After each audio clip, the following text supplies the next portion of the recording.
Good morning guys! Ang content natin for today is magdidilig ng halaman. Sana all may dilig. So ganyan lang ang magdilig. Parang dinadampian mo lang siya ng tubig. Yan. Ganyan lang siya. Dumadami na yung dahon niya guys. Wala akong linalagay na fertilizer dyan or abono, kundi ayan lang siya guys. So, nakikita nyo yung nakikita ko, yan lang siya guys. Mga balat ng prutas. Yan na yung silbing pataba niya.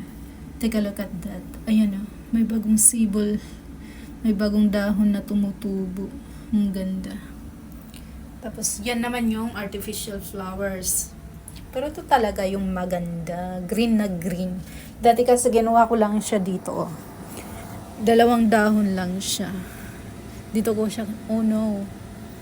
Nasira siya guys kasi nung naglipat ako napunit sila, pero at least hindi pa sila nabubulok. See? May iba akong plant dito.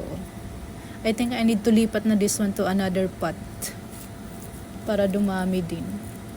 Yan lang guys. Thanks for watching. God bless you all. Ayan, may dekorasyon din siya na mga flowers.